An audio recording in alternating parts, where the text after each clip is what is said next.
Hello नमस्कार, मी सोनाली. स्वागत आहे तुमचं माझ्या मराठी ब्लॉग चॅनलमध्ये. सगळ्या माझ्या गोडताईंचं मैत्रिणींचं मनापासून स्वागत आहे.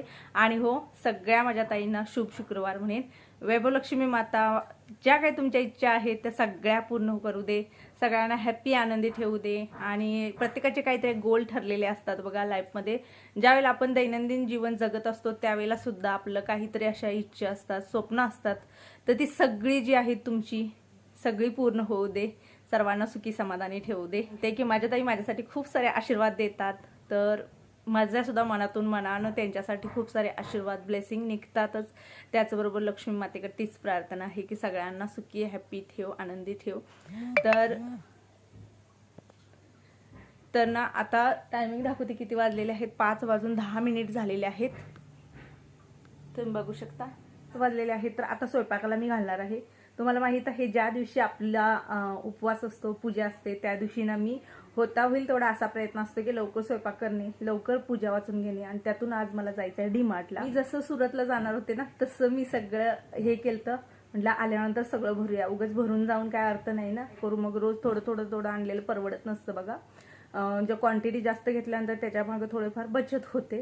बचत तर गरजेचे आहे. तर शुक्रवारचा दिवस आहे, चला म्हटलं असू दे, आता ते पण करूया. आता स्वयंपाक करणार आहे. तर आज मस्त अशी सिंपल अशी थाळी दाखवणार आहे. सुरुवात करते स्वयंपाकाला. सिंपल अशा 3 रेसिपी. एक स्वीट आहे, खीर तर करावीच लागणार आहे कारण आज आहे वैभवलक्ष्मीचं उपवास, तर ते तर करावंच लागतं. तर स्वयंपाकाला सुरुवात करायच्या आधी थोडंसं दूध होतं, मी म्हटलं ते तापवत ठेवावं. त्याच्यानंतर लक्षात आलं की अरे टाईम तर झालेला आहे आणि फुलं तोडण्याची गरज आहे. मी पूर्वी काय करायचे की आधी सकाळीच फुलं वगैरे तोडून ठेवायचे आणि फ्रीजमध्ये काय करायचे, एक वाटी घ्यायची, त्यामध्ये पाणी ठेवायचं आणि फ्रीजमध्ये ठेवत होते. पण म्हटलं ज्या वेळेला आपल्याला गरज असेल त्याच्या आधी थोडा वेळ तोडलेली बरी. तर आता बघा ह्या टायमिंगला जर तोडली तरी पण पाण्यामध्ये ज्यावेळेला तुम्ही घालून ठेवचाल तर फुलं सुकत नाही आहेत. त्याचबरोबर किरकोळ जे काम होतं ते उरकून घ्यावं म्हटलं स्वयंपाकाला, कारण मी खूप लवकर स्वयंपाकाला घालते. ज्या दिवशी पूजा असते त्या दिवशी तेवढंच, बाकी इतर वेळेला संध्याकाळी 6:30 किंवा 7च्या पुढं माझं स्वयंपाकाचा टायमिंग असतं. तसं बघायला गेलं तर आपला संध्याकाळचा स्वयंपाक हा कमीच असतो, कारण सकाळचं एखादं काहीतरी उरलेलं वगैरे असतं ते आपण खातो. पण आज व्रत असतं ना, तर त्या दिवशी तसं नसतं. सगळं जेवण जे असतं ते सगळं दुसरं बनवावं लागतं. शक्यतो मी होता होईल तेवढं शिळं पाकं काय असतं ते ठेवतच नाही, तेवढ्यापुरतंच हे करते. आजची पूजा बघा.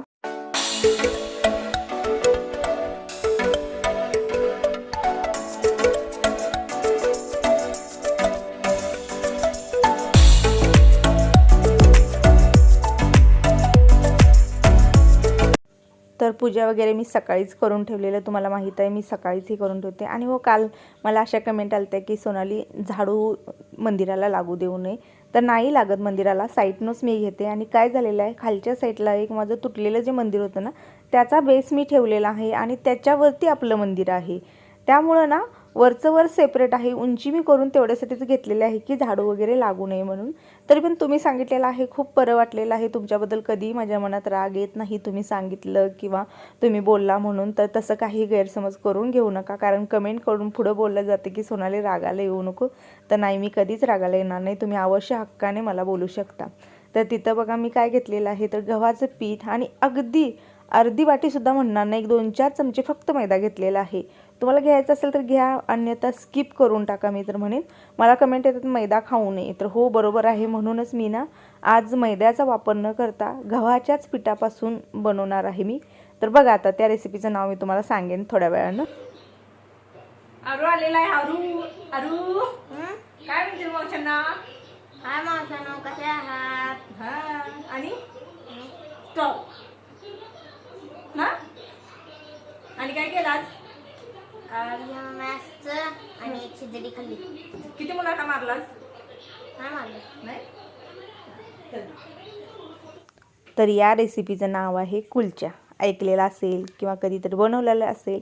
सांगते मी आता. यामध्ये काय केलेलं आहे, दही घातलेलं आहे 1 पॅकेट, जे 15 रुपयाचं पॅकेट असतं ते पॅकेट घातलेलं आहे.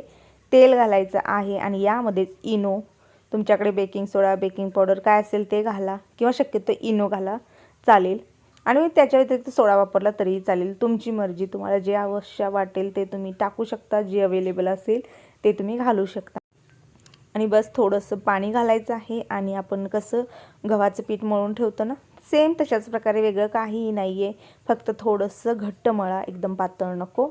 तर पलीकडच्या साईडला दूध उकळत ठेवलेलं आहे, त्यात टाकलेलं आहे तूप. इकडे कढई आहे, कढईमध्ये सुद्धा तूप टाकलेलं आणि यामध्ये आता मखाना जो आहे ना तो आपल्याला भाजून घ्यायचा आहे. मखाना अशा पद्धतीने भाजायचा आहे की जेणेकरून थोडासा कलर चेंज झाला पाहिजे, व्यवस्थित चारी बाजूने भाजला गेला पाहिजे. बारीक फ्लेमवर आपल्याला भाजून घ्यायचं आहे. थंड व्हायला ठेवलेलं आहे. तोपर्यंत म्हटलं भाजीची तयारी. तुम्हाला माहीत आहे माझी काम करण्याची पद्धत कशी असते. जे काय कटिंग वगैरे करायचं असते ते मी सगळं आधीच करून घेते, नंतर ते काही पगडा पाडत बसत नाही. त्यामुळे मला स्वयंपाकाचं कधी टेन्शन येत नाही ना, स्वयंपाकाचा आळस वाटत नाही. कारण नियोजन करून थोडंफार आपली कामं केली की कधीच आपल्याला कंटाळा येत नाही. बघा, पीठ सेट होतं आहे तोपर्यंत आपलं कटिंग होतं आहे, त्याच्यानंतर बस फोडण्या टाकायच्या. करायला गेलं तर स्वयंपाक आहे ना खूप खूप कमी वेळेत आणि खूप मस्त होतो. फक्त ते आपल्याला हे जमलं पाहिजे. तर आता 3 टॅमॅटो घेतलेले आहेत, कटिंग करून घेतलेले आहेत. एक मोठ्या साईड, एक छोटी. मखाना थंड झालेला आहे, मिक्सरला फिरवून घेऊया आपण. एकदम फाईन पावडर पण नाही करायची, भरडं म्हणतो ना तसं भरडं ठेवायचं आहे. मखाण्याची खीर बनवायला लागलेली आहे मी. एकदम सिंपल रेसिपी आणि जबरदस्त आहे.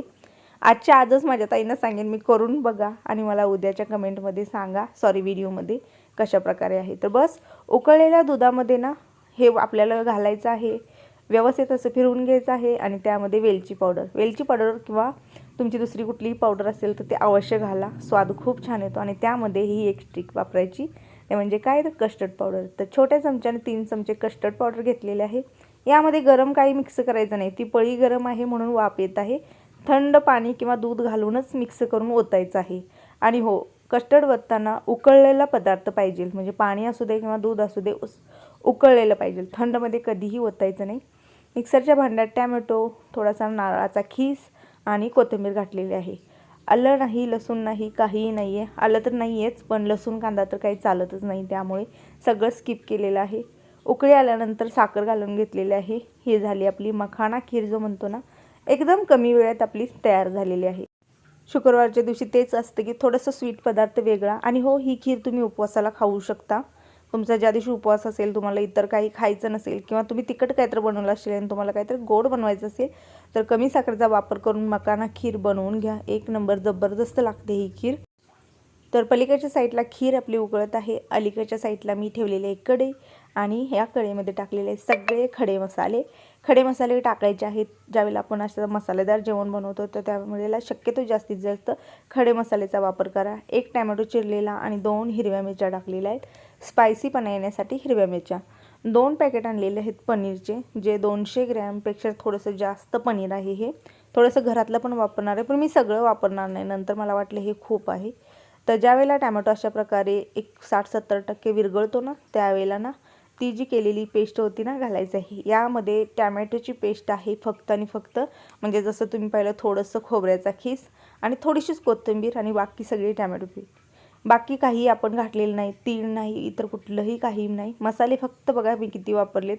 काश्मीरी लाल मिर्च पावडर आणि जिरा पावडर आणि आपलं काळं तिखट, एवढेच मसाले वापरलेले आहेत. मसालेसुद्धा मी जास्त वापरलेले नाही आहेत. बस अशा प्रकारे मिक्स करायचे आहेत पाण्यामध्ये आणि मग यामध्ये घालायचे आहेत. कलर छान येतो म्हणून तुम्ही अशा प्रकारे सुद्धा वापरू शकता ग्रेव्हीमध्ये. आणि आता आपल्याला काय करायचं आहे, व्यवस्थित असं तेल सुटेपर्यंत हलवून घ्यायचं आहे.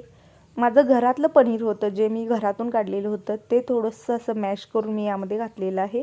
तुम्ही घालू शकता किंवा न सुद्धा घालू शकता, पण याने काय होतं की टेक्स्चर येतं बघा. तुमची कुठलीही भाजी असू दे, पाणी साईडला निघत नाही म्हणून घालायचं आहे. थोडंसं पाणी ओतून मी शिजवून घेणार आहे, जेणेकरून तेल सुटलं पाहिजे. ग्रेव्ही परफेक्टली शिजणं गरजेचं आहे. यामध्ये 1 चमचा भरून घातलेली आहे घरातील मलाई, म्हणजे साई घातलेली आहे. तुम्हाला कमी जास्त करू शकता. बऱ्याचशा जणांनी दुधाचा प्रॉब्लेम आहे बघा. खूप साऱ्या ताईंनी कमेंट केलेले आहेत की आम्हाला दूध काय करायचं, दूध जर खायचं नसेल तर तुम्ही काय नाही, मग स्किप करू शकता किंवा फ्रेश क्रीम मिळतं ते वापरू शकता.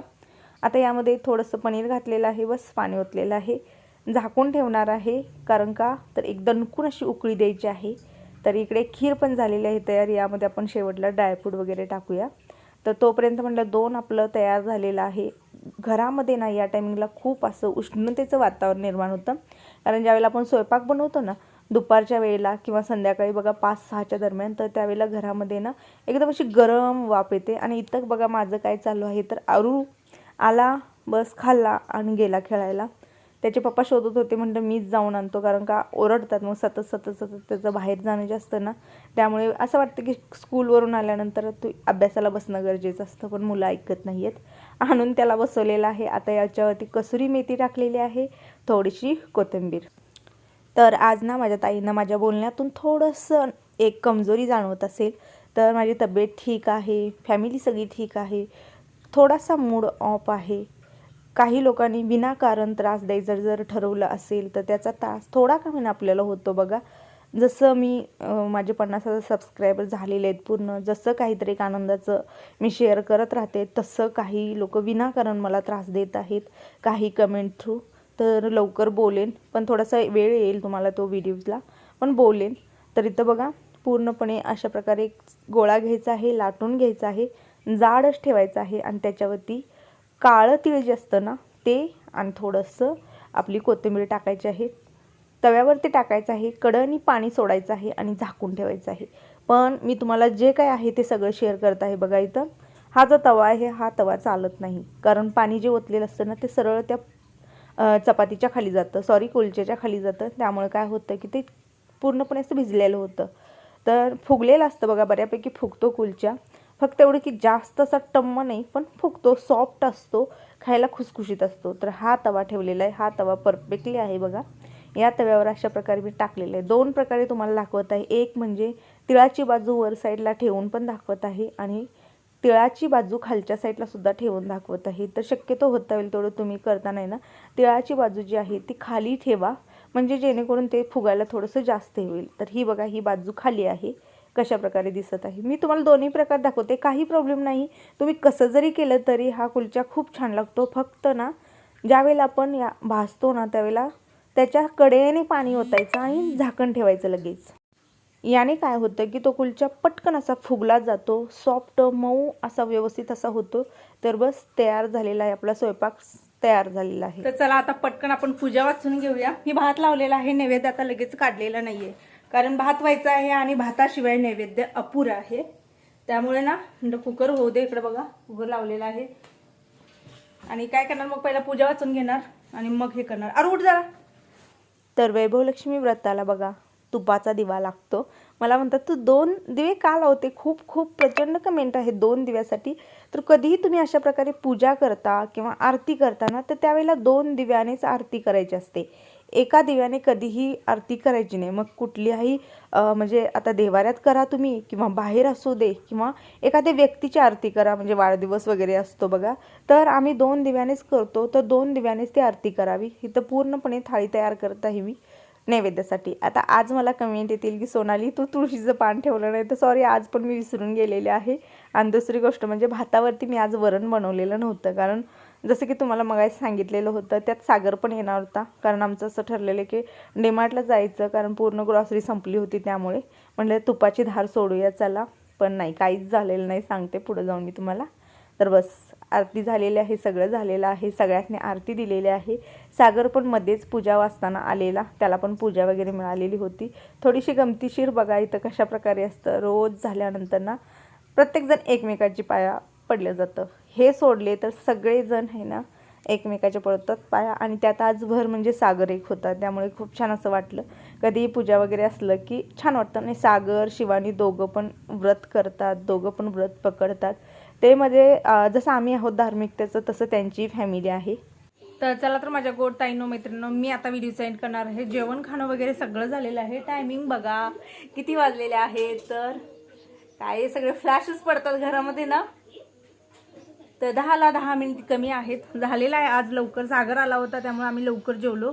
डीमार्ट राहिलं, आता गेलं रविवार, सोमवारवर गेलं, उद्या शनिवार आहे. शनिवार तर मी काही ग्रॉसरी असू दे आणत नाही, फक्त दळण नीट करायचं काम करते मी शनिवारी. आता सांगते मी, आता काही दिवस तुम्हाला 2 व्हिडिओ येणार आहेत. मी आता सांगत आहे तुम्हाला, एक व्हिडिओ येणार आहे तुम्हाला 1:30ला आणि एक आला तर 3:30ला येईल.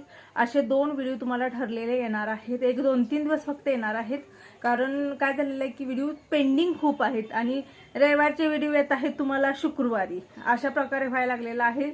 सोमवारचे व्हिडिओ येतात शनिवारी, असं व्हायला नको. आजचा व्हिडिओ उद्या तुमच्यापर्यंत यावा म्हणून ना मी 2 व्हिडिओ अपलोड करणार आहे. आणि शक्यतो व्हिडिओ अपलोडिंगचं टायमिंग थोडंसं आपण बदललेलं आहे. फिक्स काय आहे ते सांगेन मी तुम्हाला, पण 1:30 ते 3:30, 1:30ला 1 आणि 3:30ला तर आता तरी ठरवलेलं आहे. बदलायचं ठरलेलं आहे. या 2-3 दिवसात लाईव्ह आल्यावर सांगेन. सगळं करायचं आहे, सगळं होणार आहे. फक्त ही कामं होती म्हणून त्या सगळ्या गोष्टी लांबणीवरती गेलेल्या. तर चला, सगळ्या माझ्या गोड ताईंना मैत्रिणींना शुभरात्री.